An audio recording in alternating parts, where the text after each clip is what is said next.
A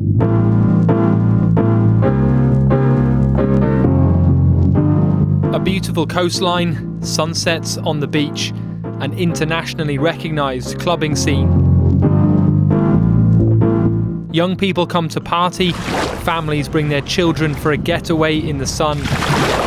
Ibiza is one of the world's most famous holiday destinations, with over 3 million people coming every year to drink in everything this island has to offer.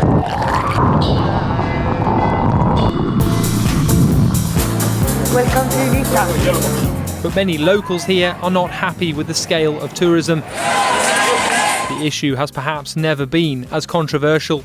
So I've come to this beautiful island off the coast of Spain to see what Wales can learn from the tourism tax that's long been established here.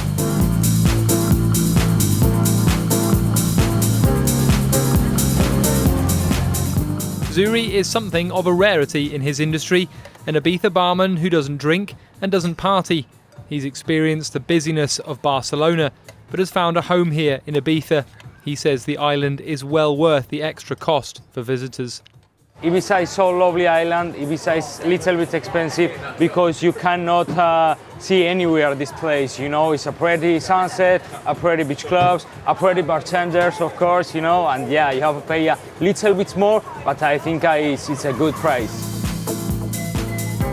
But before they get to a bar, everyone has to pay their contribution to the island.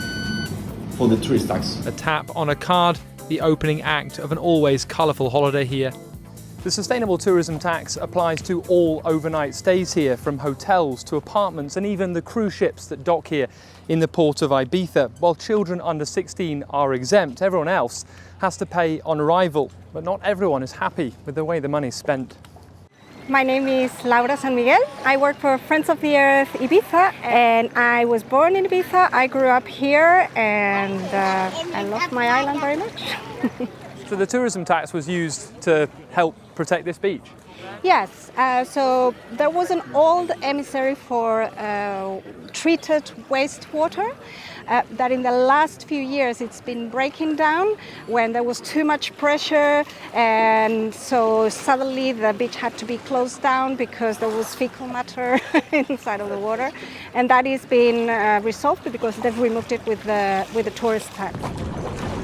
There is just too many people. We're not against tourism. We just want a healthier, more sustainable model that respects the limits of the island, that respects the people that live here all year round. While Laura supports the tourism tax here, she says it has not succeeded in maintaining a healthy balance of tourism and protecting the island for locals. In the summer, it is actually very stressful because it used to be an island where the standard of living used to be really nice for those who visited and for those who lived here. And now it is unpleasant, for at least during the high season, for those who live here.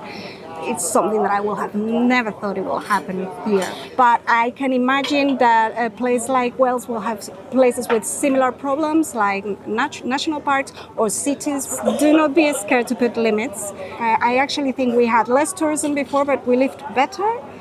We were happier, and I think most everyday people had more money in their pockets.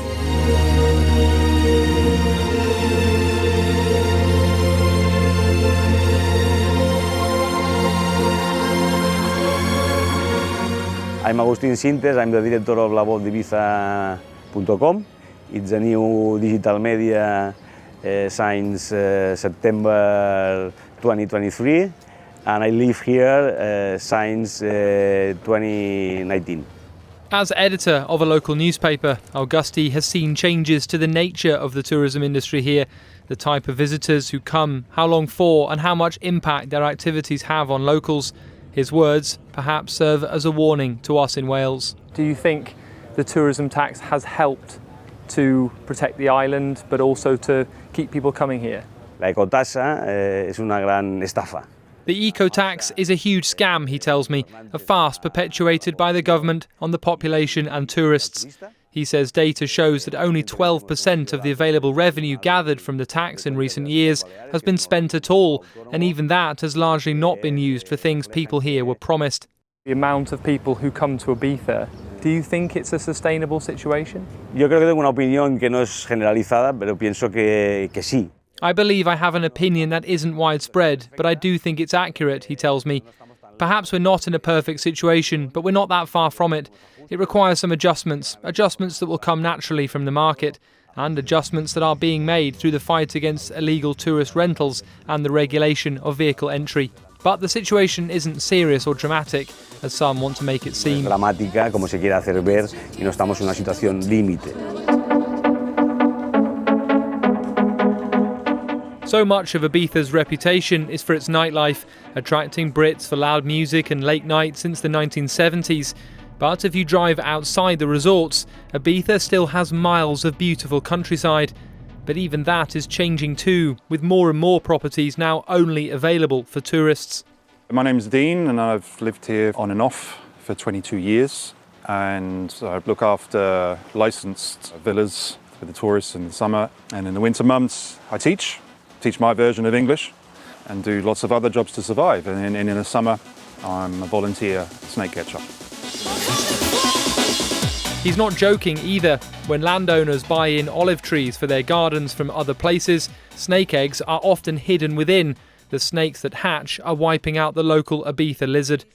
As he tries to tackle that growing environmental problem, Dean wants to see Ibiza slow the pace of tourism growth too. I guess originally the tourism tax here was partly designed to try and reduce mass tourism. Has it failed? I don't see the benefits of this tax personally. I don't think people are saying, oh, that's too much money, I'm going to stop going there. Places need to say, okay, we can accept several thousands or 50,000 tourists per year, or this many cars and this many people and this much accommodation, and limit it.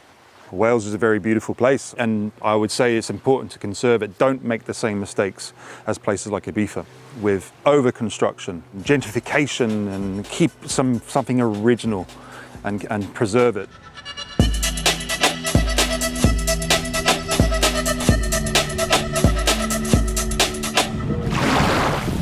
There are different perspectives among some tourists, of course. Sue and Paul live in North Devon, and while they've often travelled across the border into Wales for a holiday, Ibiza is an annual fixture in their calendar. You do see the improvements in the roads, the conditions of the island. Yes, it has improved for me. I think looking around, the beaches are cleaner. Years ago, you couldn't even clean your teeth with the tap water. Now you can. So if they brought a tourism tax in Wales, it wouldn't put you off travelling to Wales? No, absolutely not, no. If it makes everything touristy look better, then surely that's got to be a good thing. This is a stunning island. A decade on from establishing a tourism tax here, thousands of us still flock to these shores. Ibiza has always been a feast for the eyes, and in terms of managing tourism, perhaps it is also food for thought for us in Wales. Hamish Alskerry, ITV News, Ibiza.